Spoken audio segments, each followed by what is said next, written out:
o'clock in the morning and we're ready to leave because today we are going to visit the largest salt farm which can be found in the western part of the province. And say hi to my travel buddy!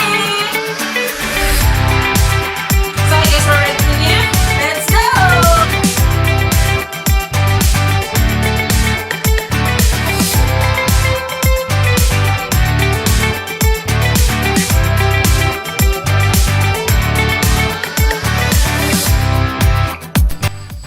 Time check is already 6:45 a.m. and we're already arrived in Bolinao, Pangasinan.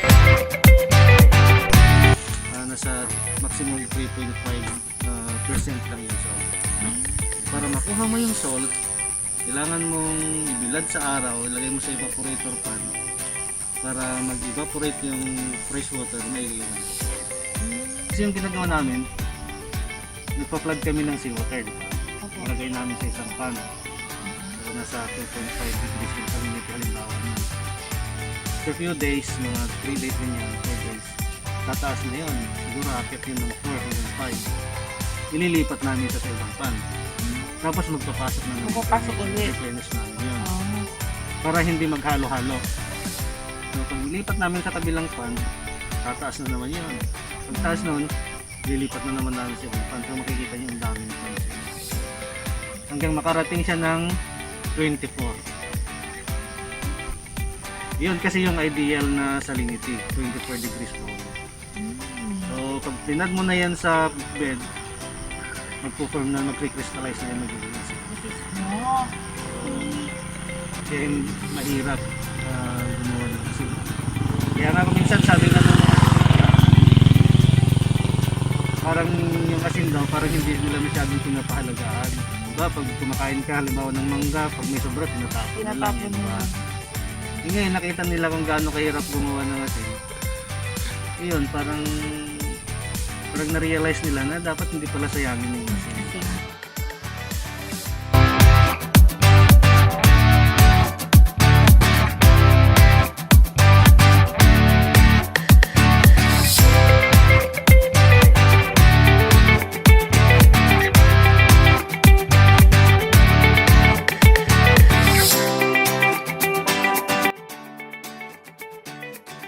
Hello guys! So we're here already at Bolinao. I am still with my Ate Tin and Ate Cha. And you can see here the view of Bolinao. It is so beautiful and very pleasant.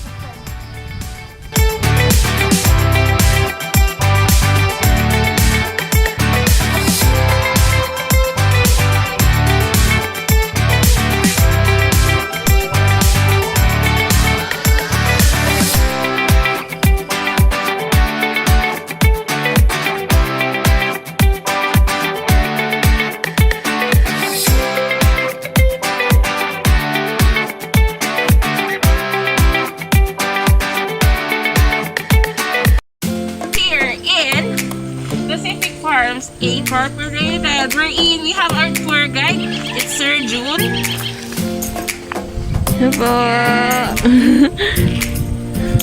As we are going to enter their farm. Very excited.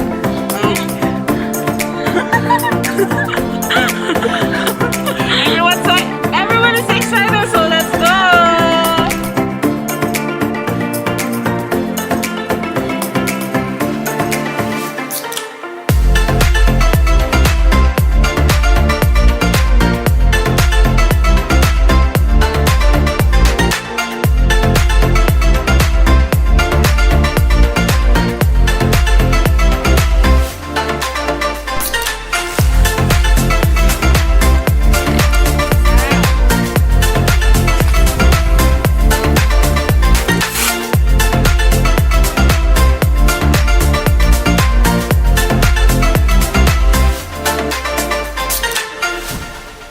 Sinama niya ako doon.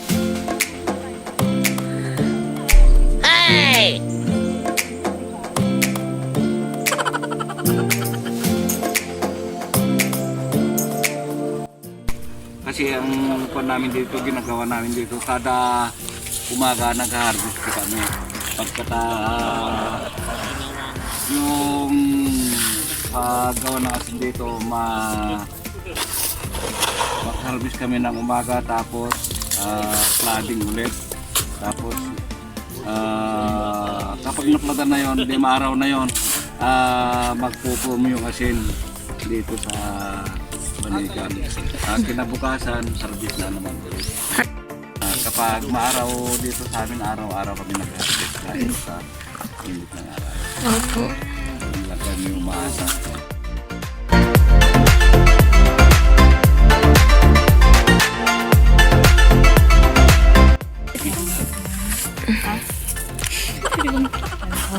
Tikman?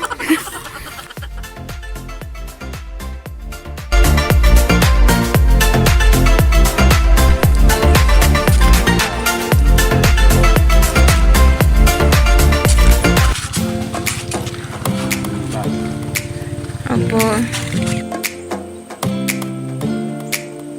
Ilang kilo po ang kaya niyan, sir? Kung lalagyan ng 10 timba times 11 kilos per Timba. timba, 10 di 10 times 3, 110. Ayun, 100 to 120 kilos.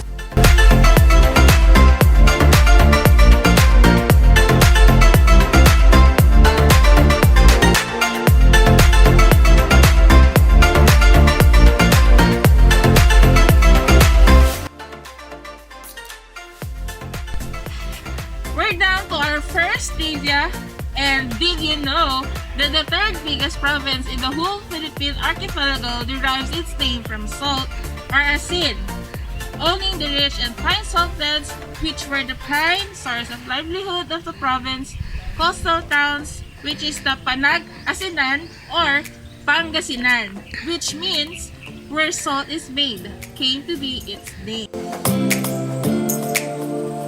Ito po ba yung ano? Yung pinaglaan yung Itlog? itlog? Binulublob namin yun. Binulublob namin sa taas. Kasi yung sa pinakamababa niyan, 24. So 30 degrees yung salinity. Tapos habang tumataas yan, bumababa yung salinity. Dito sa pinakaibabaw niya na, 0 kasi yun yung rainwater. So ito, punong-puno siya dati. Kaya lang kinukuha na namin, tinapos na namin sa pwesto. Kaya makita niyo may pump. So ito hanggang dito puno siya. Nangyayari, bakit hindi, di ba umuulan, hindi siya naghahalo? Kasi meron kaming mga gates. So yung gates na yun, yung rolling gates, pag umulan siya, i-overflow niya yung rainwater. Di ba law of density? Mas mabigat yung brine kaysa sa rainwater. Parang kung din tubig at langis. Mas mabigat yung tubig sa langis. Pero yung brine, mas mabigat yung brine kaysa sa fresh water. So pag umulan siya, nasa ibabaw lang siya.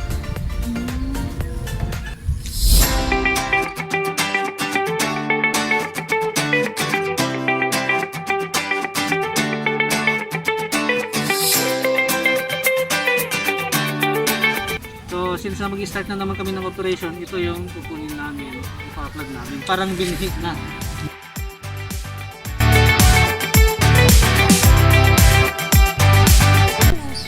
Pumunta dito yung yung Wild Bird Club of the Philippines.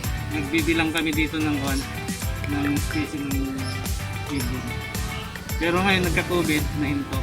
Pero dati 3 to 4 times kami nagkaganon dito.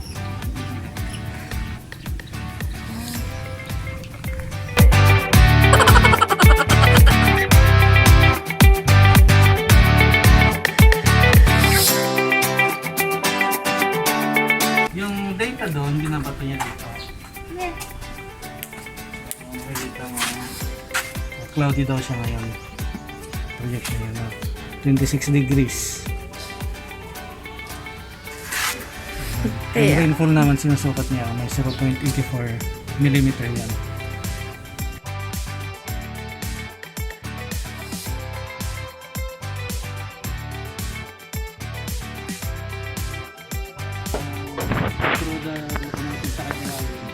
Idadump dito yung asin. Babagsak dito, pupunta sa washer.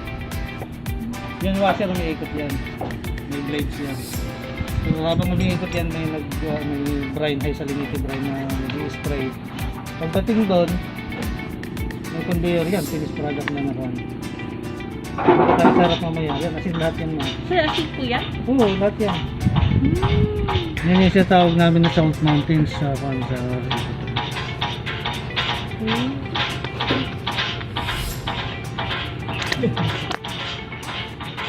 Sir, asin din po ba naman ng mga sako? Opo.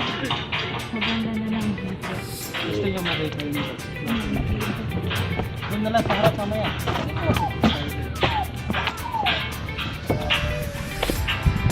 Ikaw, may slide. Ha? Sige mo na lang nasa resort kasi. Ay, wow. Saan ako itapon yan?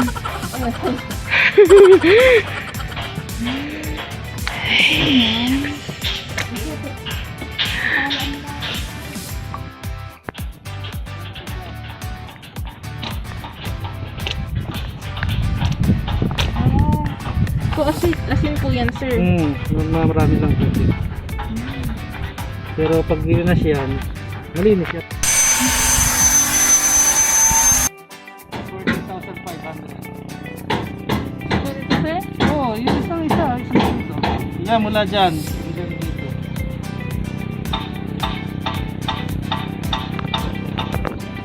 $14,500. Grabe. Very expensive but we can trade.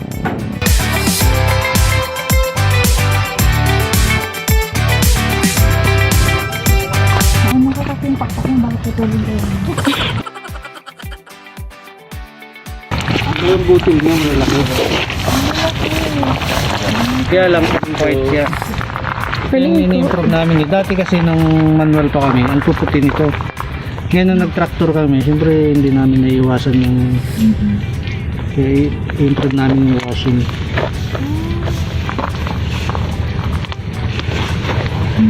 Malaki. So, bato, ay, bato. Asin din ito. Asin yan. Malaki.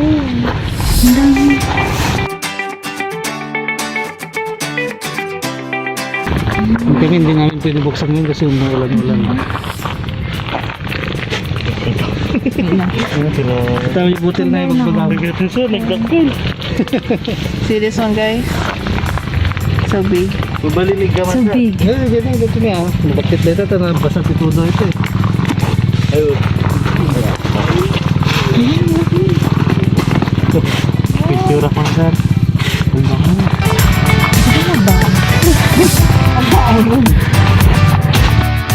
So guys, so big.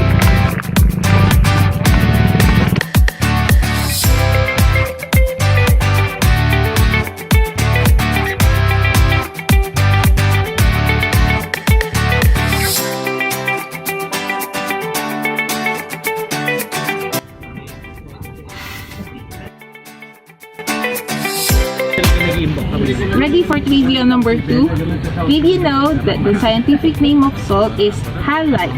This is derived from the Greek word halos for salt and lithos for rock. So, salt rock or rock salt. Salty morning! Ready for trivia number 3? Did you know that the word salary comes from the word salt, and it was historically used as a method of trade and currency by the Romans? So ito yung PFI map. It is a 500 hectare farm, salt farm. So ito yung bridge. Naman tayo dito yung Salt Lake. Dito kayo nag-harvest, di ba? Salt Lake, dito yung forest, yung maraming mahogany.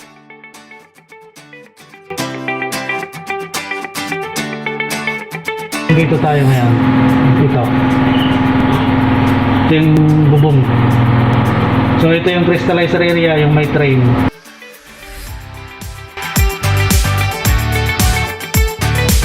Ito yung evaporator area.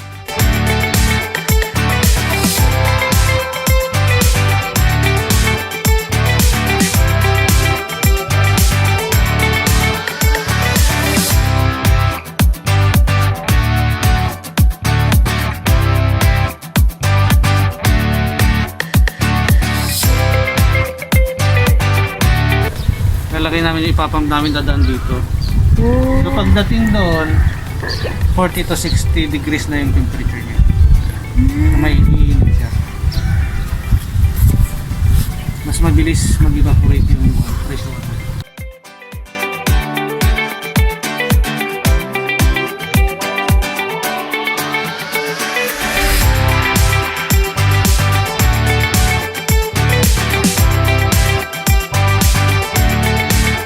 Pagdating dito mainit siya. I-spray namin dito. Mahuhulog dito yung dryer. Habang nababasa yan, nabibila. Mas mabilis mag-evaporate yung pinapabilis namin. Imbis na 3 days. Tigil sa araw na lang. Opo. Dahil parang cloth evaporator. Ang vertical cloth evaporator.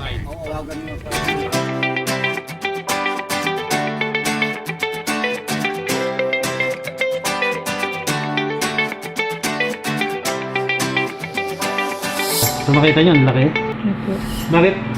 Bakit mas malaki yung evaporator sa crystallizer? Di ba na-explain ko na kanina? Yes po. So kailangan may ratio yun.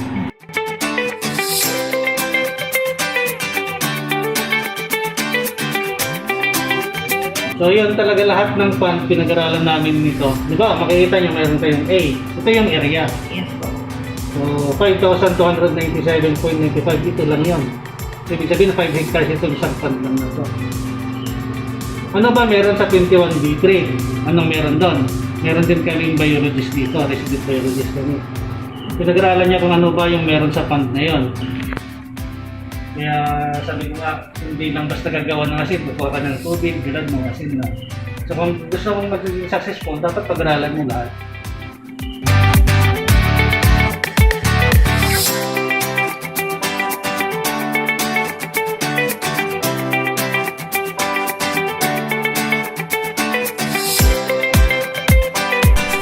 Our last review for today is that did you know that the Red Sea is located at the arm of the Indian Ocean between Africa and Asia? And this is the world's saltiest sea. Can you even imagine how salty it is? So that's all for today, guys. Thank you for watching my video and see you to our next vlog. Bye, guys!